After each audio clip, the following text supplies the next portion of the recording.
Bienvenidos a un nuevo Cara a Cara del blog de Bankinter, en el que esta ocasión contamos con José Carlos Díez y Daniela Calle. Bienvenidos a los dos, muchas gracias. Ambos fueron además los primeros economistas que tuvimos en este formato de entrevistas hace más allá de 3 años. Como sabéis, vamos a hacer 2 preguntas a cada uno y después cada uno de ellos podrá preguntar al otro lo que desee. José Carlos, vamos a empezar contigo en esta ocasión. ¿Cómo ves la economía en este momento, la economía española? ¿Qué ha cambiado respecto a hace 3 años que nos veíamos? ¿Y qué va mejor, qué va peor? Cuéntanos.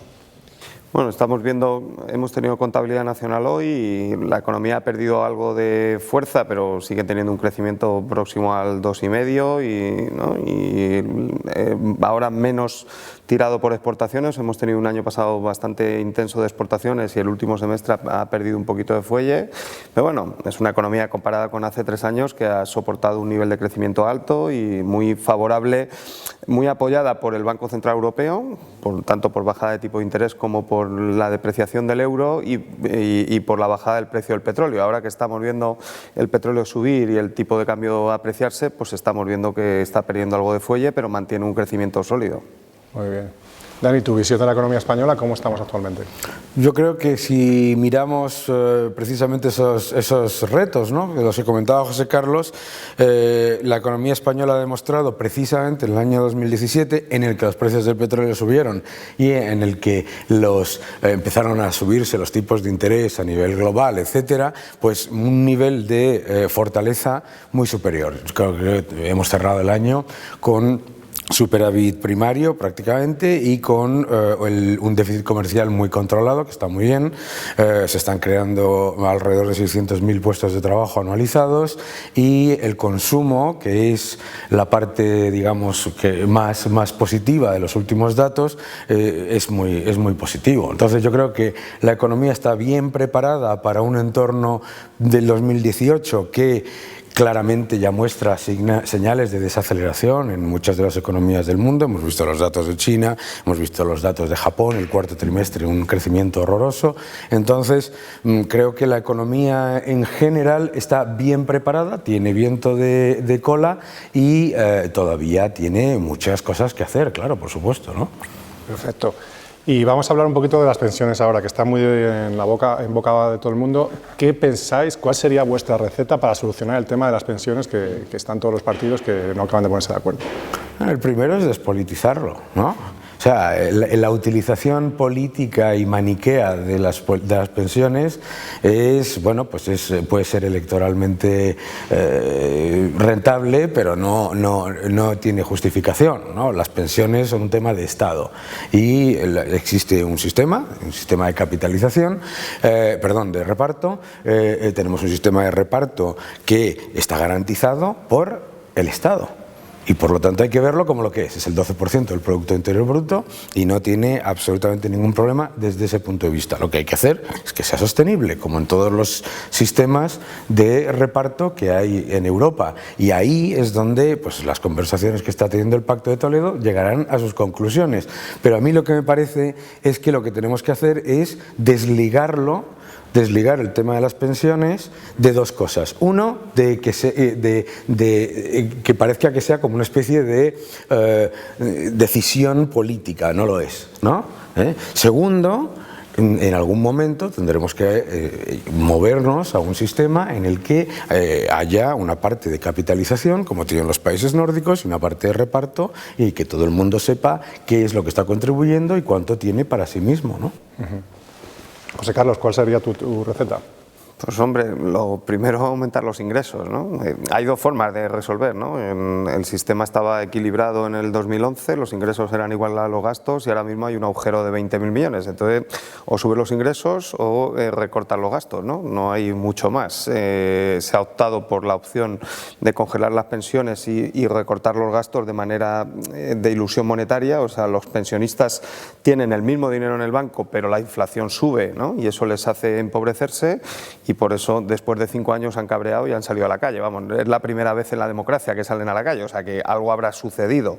Yo creo que donde está el problema es en los ingresos. Es una economía que tiene la masa salarial, ¿no?, creciendo a la misma tasa que el empleo, el salario medio estancado, la productividad estancada, y eso dentro de una unión monetaria y de un mundo tan competitivo, pues hombre, ir por el mundo con una productividad estancada es un problema, ¿eh? Yo creo que deberíamos centrar el foco ahí, si no subimos la productividad y los salarios, pues evidentemente los 7 millones de pensionistas se van a seguir empobreciendo y, hombre, Daniel, despolitizar algo que afecta al 20% de la población es complicado, porque ¿no? Normalmente los partidos quieren hacer propuestas para que esos 20% les vote, ¿no? O sea que el problema está en que afecta a un porcentaje de la población muy elevado, ¿no? Y es un problema muy grave para la sociedad española.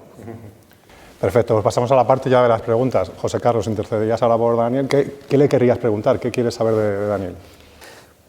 Pues enlazando con la respuesta anterior, ¿no? O sea, estamos en un nivel de productividad estancado, ¿no? Hemos recortado la inversión pública, que es lo que decimos en la universidad que puede ayudar a subir la productividad, ¿no? A niveles en tasa sobre PIB a niveles de 1980, hemos recortado el nivel de inversión en innovación, tanto público como privado, ahí el problema es doble, estamos en la brecha de inversión en innovación con Europa en la más alta desde el año 2003 y hay otros países fuera de Europa que están invirtiendo mucho más en innovación, ¿no? Especialmente en Asia, donde ahora mismo se concentra la revolución tecnológica y en Estados Unidos. Entonces, ¿cómo hacemos, ¿no? Para volver a subir esa productividad y volver a poder garantizar no solo que mantengan el poder adquisitivo de las pensiones, incluso a las pensiones mínimas se les podría subir algo para reducir la tasa de pobreza?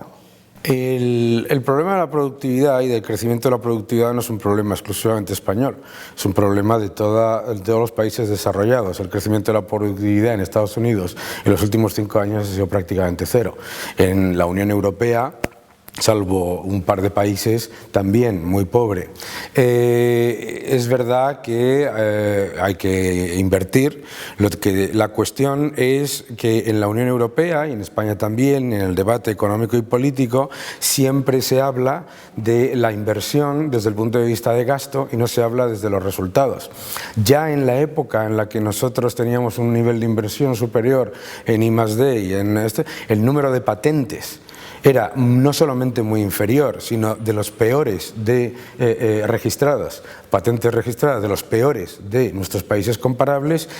Pero es que del número de patentes al número de empresas creadas con esas patentes es muchísimo peor, ¿no? Y ese ha sido un problema histórico de España, porque no es una cuestión de lo que gastes, porque claro, si te gastas como le ha ocurrido a la Unión Europea, prácticamente el 70% de tu gasto en inversión en I+D es para estudios del cambio climático, tienes un problema, ¿eh? Y tenemos que pensar en patentes y tenemos que pensar en empresas, como tú bien presentabas, los países asiáticos, ¿no? Estamos hablando de Corea, por ejemplo, el 78% del gasto en I+D es privado y está siempre orientado a creación de patentes y empresas. En Israel, yo acabo de volver de Israel, todo el gasto en I+D en el momento es con objetivo de crear empresas, sacarlas a bolsas y sacarlas del entorno público en el momento en el que se convierten en algo más que un proyecto. Entonces, tenemos que cambiar el chip. Y tenemos que cambiar el chip porque desde el punto de vista, no es un problema solamente español, desde el punto de vista de la Unión Europea, no solamente estamos perdiendo la batalla tecnológica, sino que además la estamos planteando, como es históricamente típico de la Unión Europea, desde un punto de vista de represión fiscal. Como no creamos gigantes tecnológicos, lo que hacemos es penalizar a los sectores de alta productividad para subvencionar a los de baja productividad. Y entonces ni sube la productividad ni suben los salarios y se habla de poner en peligro a las pensiones cuando no tendría por qué ponerse en peligro las pensiones. Y yo cuando voy a la Unión Europea y hablo con los líderes, pues seguimos subvencionando conglomerados de bajísima rentabilidad y bajísima productividad por una supuesta defensa del empleo, mientras penalizamos fiscalmente a las tecnologías nacientes, etc. Bueno, oye, son decisiones de las economías, pero estamos viendo Asia, estamos viendo Norteamérica, estamos viendo ahora mismo en Estados Unidos cómo los grandes líderes tecnológicos pues tienen unas facilidades fiscales que jamás en la vida soñarían en una Unión Europea donde antes de empezar a ingresar tienes que estar pagando, ¿no? Entonces yo creo que bueno, pues veremos por dónde iremos, pero yo creo que esos son grandes retos, ¿verdad? Perfecto. Pues Daniel, tu turno ahora preguntar a José Carlos, ¿qué te gustaría saber de él? Hombre, pues yo creo que, como es una pregunta muy interesante, yo creo que uno de los elementos esenciales es cómo le plantearías tú, ¿no?, a la Unión Europea enfrentarse a la pregunta por qué en la Unión Europea no se crea un Amazon, un Google, un Netflix, un Facebook. Bueno, se las planteamos, ¿no? Yo tengo mi propia opinión, yo creo que, y el comisario de Innovación tiene una visión parecida, ¿no?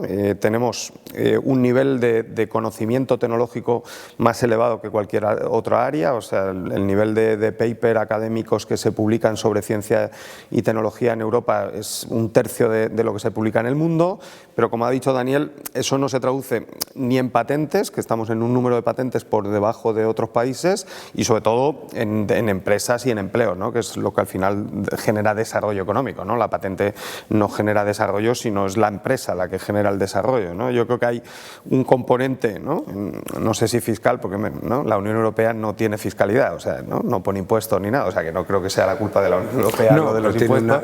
Sí, pero bueno, tiene una fiscalidad general. Lo que dice el comisario es que donde sí tenemos un problema es en el sistema financiero. Nosotros tenemos un sistema financiero más bancarizado que canaliza el ahorro hacia inversiones menos productivas, como has dicho tú, especialmente en España en vivienda, ¿no?, que eso se nos da bien y ya estamos otra vez intentando montar otra burbuja, ¿no? De momento en el alquiler, vamos a ver cómo pasa a la compra, ¿no? Y tenemos que ir hacia modelos financieros como tienen en Estados Unidos, donde están más desbancarizados y donde hay canales directos de o bien fondos de pensiones o bien la misma bolsa o el capital riesgo que lleva ese ahorro directamente a las empresas más innovadoras, ¿no? Ellos han hecho una apuesta en el plan Juncker, ¿no?, pequeñita, y quieren potenciar toda esa parte, y yo creo que esas dos cosas, ¿no?, hay que potenciar, y yo coincido con Daniel, pasar de la patente a la empresa, ¿no?, y hay que apostar por esos empresarios innovadores que en España especialmente son muy escasos y no es fácil, o sea, crear esos ecosistemas lleva tiempo y apoyarlos, y tampoco es cuestión de subvenciones, es cuestión de apoyo institucional, pero tiene que haber un desarrollo privado, si no, no hay, o sea, o tienes esos innovadores o es imposible crearlos, y dos, potenciar toda la parte de financiación de capital riesgo y de financiación directa a esos sectores tecnológicos innovadores.